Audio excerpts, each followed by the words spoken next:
Hello, we're going to discuss here in this video section 3.3, which is on the phase plane analysis for linear systems.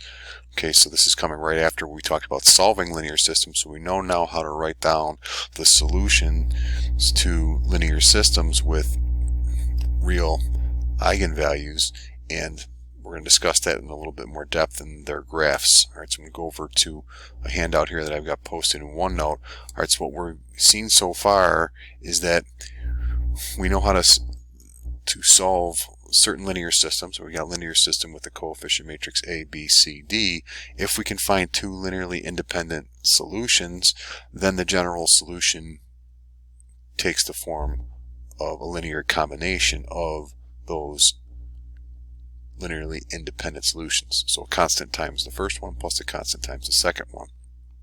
Okay, and we're looking at in this first part of the chapter the situation where we're assuming the determinant of this matrix is non-zero, and that's equivalent to saying, as we've shown before, that the origin is the only equilibrium solution. Right? It's the only constant vector valued function solution to this system. Alright, so that's going to be the case for this, and then we go on to talk about complex eigenvalues later on as well. Alright, so we only have one equilibrium solution. It's the origin. Alright, and we're going to study what we've seen so far. In the examples in your previous homeworks, we've only had two distinct non-zero eigenvalues. That's going to be our first case here. Alright, so we're assuming we've got two eigenvalues. They're not equal to each other. They're not zero. What we've learned before is that we can write down explicitly two straight line solutions here, and keep in mind that the vectors v1 and v2 were the respective eigenvalues, or some respective eigenvalues, to lambda 1 and lambda 2, and v1 and v2 are non-zero constant vectors. Right, so the only thing that varies with t here is the e to the lambda 1t or e to the lambda 2t part. All right, and then that led us to writing down the general solution, which I'm putting next to this little asterisk here. All right, so we can take a linear combination of those straight line solutions, and that gives us a general solution to the system.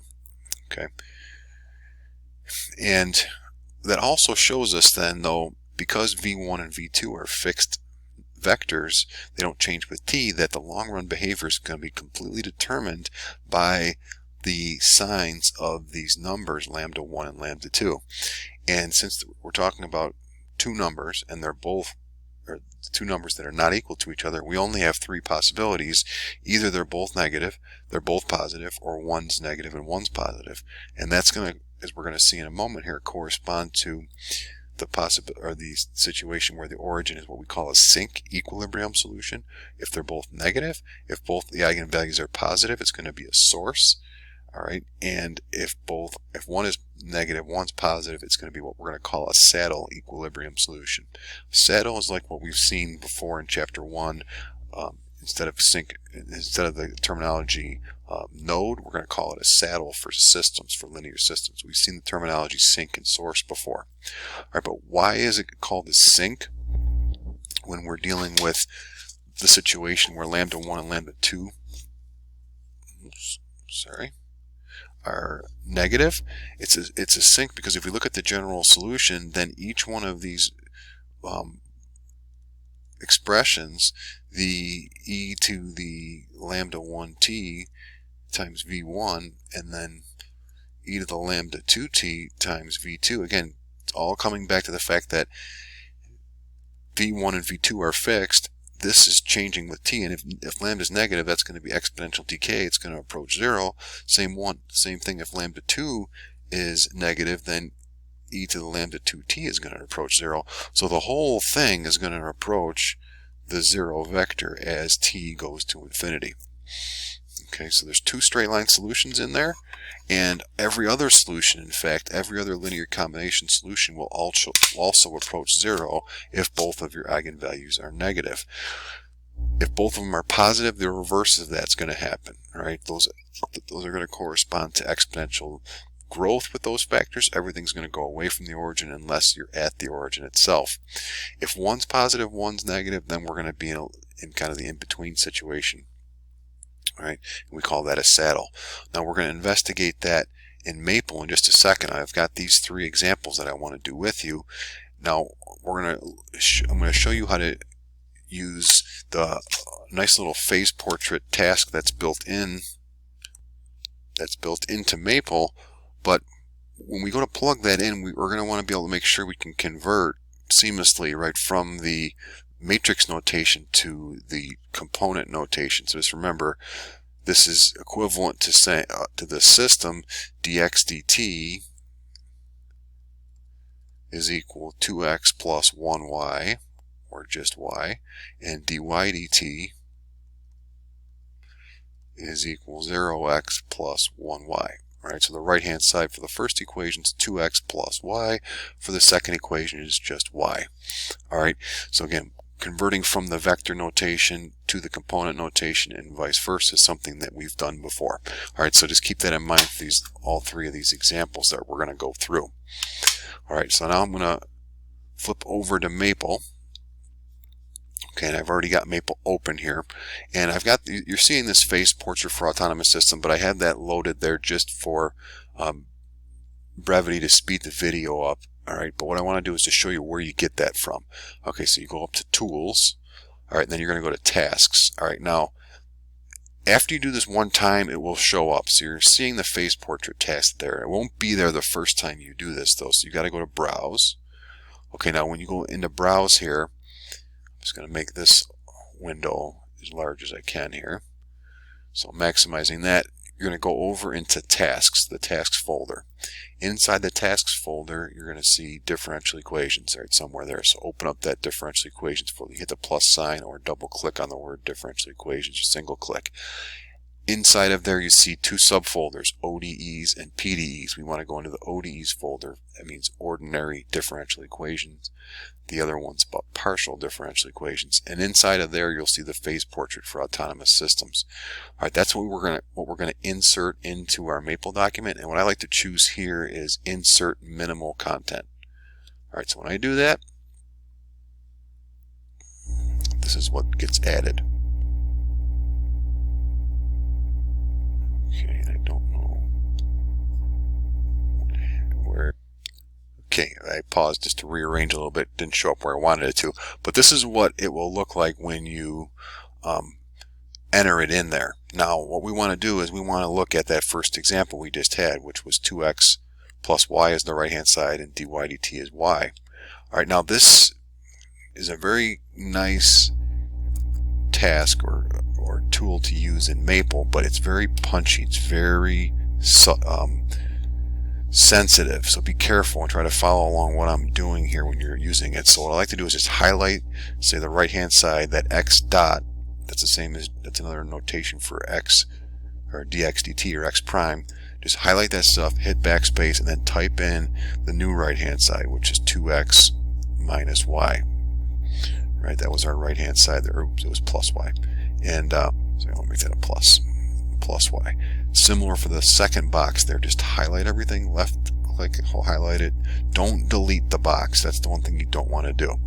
Other thing I like to do is change the parameters on here to go from negative, the T range to be negative 15 to 15. Again, see how it's highlighted around there? You don't want to be there. You want to, if that happens, click off of it, click back on, just highlight the number on the inside and hit 15. Okay, that was not good. All right, I don't want to delete the box. All right, you just want to go inside the box and then put in negative 15 to 15. Then when you hit enter data, this graph over here should change. All right, now if it doesn't work, don't worry about it. Just delete it and then redo this whole thing. Go to Tools, Tasks, and re-enter it. All right, so when I hit enter data, that changes the direction field over there to accommodate to this system. You can also change these numbers up here, the X range and the Y range. Right now that's from -1 to 1. One other thing I want to point out before I go further is if you hit the magnifying glass, it messes with these boxes on here.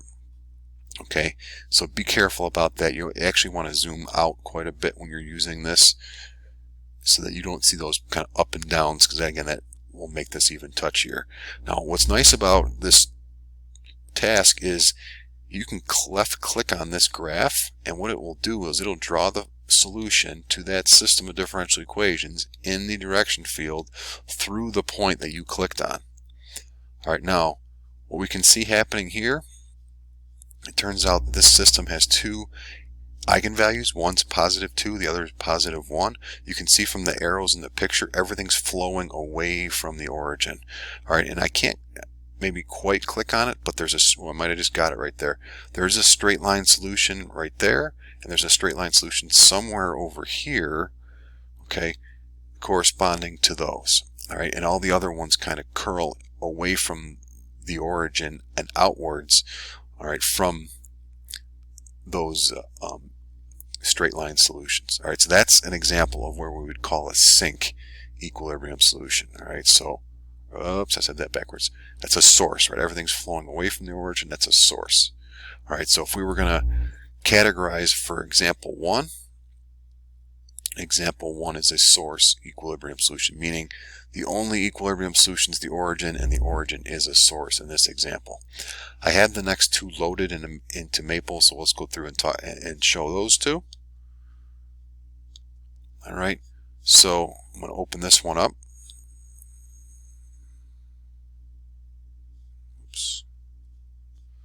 Alright, so I've got that one already loaded, so again, let's just make sure that corresponds to the right hand side, -5x minus 2y and -x plus 4y. Yep, so -5, -2, -1, -4, those are the coefficients of x and y respectively. Alright, now, again, you hit enter data. I've already kind of changed the things the way I wanted them to go, and now if I click on here, all the arrows are pointing inside. Right, pointing towards the origin. This is what we're going to call a sink. So as t's increasing, everything's going to go to 0. No matter where you start, everything's going to flow towards the origin. That's the opposite of what we saw above here, where no matter where we started, we were flowing away from the origin unless we were at the origin. So this is an example of a sink. And once again, we can see the straight line. There are a couple of straight line solutions. So over here, the straight line solutions are, there's one kind of down here in the fourth quadrant. Looks like there's another one maybe in the second quadrant. Alright, but there's two straight line solutions in here, and maybe one over here in the first or third actually, but there's two straight line solutions. Alright, and the rest of them are going to curl towards the origin and get bent along there, or if they're not along one of those straight line solutions. So that's showing us for this example, alright, the origin is a sink equilibrium solution. Okay, so those are two of our possibilities. You have a source if both of them are positive, alright, a sink if both are negative, and I haven't said what the eigenvalues are. For example 1, they're 2 and 1. For example 2, we'd have to go through and compute them. Alright, but they both do come out negative. Alright, so take my word for that. Now, the third example is going to show us where we have one positive, one negative. Alright, as can be shown, the matrix in example 3 has eigenvalues being -2 and +2, so they're different. One's positive, one's negative. For the second one, the eigenvalues are both negative. It turns out for the second one, they're -6 and -3. All right, so just a quick look at that phase portrait. All right, that graph in the phase plane. Again, I've got this loaded already, so we can just enter it and click on the graph. So there is the data. All right, now this one's a little bit different. Again, we call the origin a saddle because there's two lines of equilibriums, or two straight line solutions. One of them that flows towards the origin, one of them that flows away. And notice those graphs look like kind of hyperbolas. They're pictures of saddles, and that's an example of a saddle equilibrium point. Okay. All right, so in this case, we would say the origin 0, 0 is a saddle. All right, and those are the only three possibilities that we have.